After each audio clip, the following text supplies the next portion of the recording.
Hi and Assalamualaikum. My name is Sinta Mafira. So today I will present about RMI and CORBA or Corba in client server application. In this presentation, I will explain the architecture of RMI and Corba, compare both technologies, and give one example scenario using a banking system. So, in introduction, client-server computing is a system where the client sends a request and the server gives a response. For example, when a car check information from an application, the client application sends a request to the server. Then the server processes the request and return the result.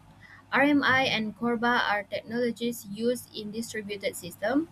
They help different programs communicate with each other even when they are running on different computers. So the next one is RMI architecture. So this slide shows the architecture of RMI. RMI stands for Remote Method Invocation. It allows a Java client to call a method from a remote Java server object.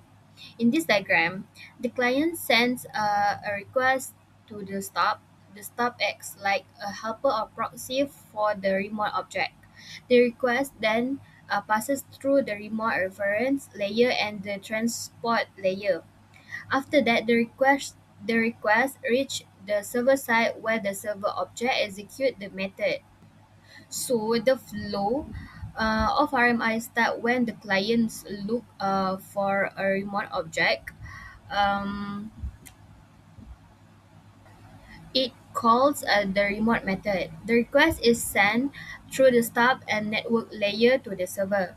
The server receives the request, run the method, and send the result back to the client. RMI is suitable when the system is developed using Java because it is easier to implement and works naturally with Java project. With the Java object. The next one is Corba architecture.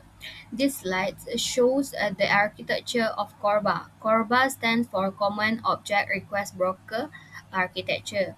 The main component in Corba is the Object Request Broker or ORB. The ORB acts as a middle layer between the client application and the server application. The client sends a request to the ORB and the ORB forward the request to the correct server. After the server processes the request, the response is returned to the client through the ORB. Corba is useful because it supports communication between different programming languages.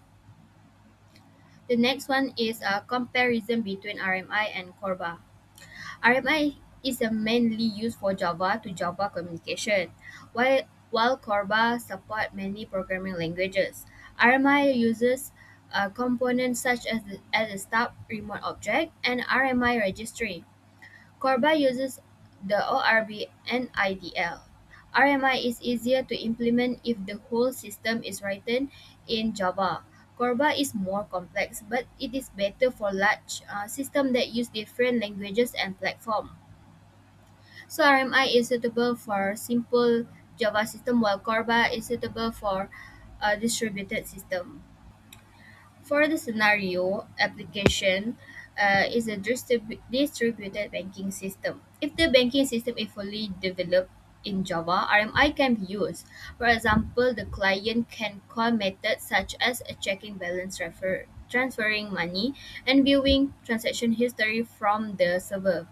However, if the banking system uses different languages such as Java, C++, or COBOL, Corba is more suitable. This is because Corba allows different systems to communicate through the ORB. So, in conclusion, RMI is easier and suitable for Java based system. Corba is more suitable for large systems that need language independence and interoperability. I think that's all for me. Thank you.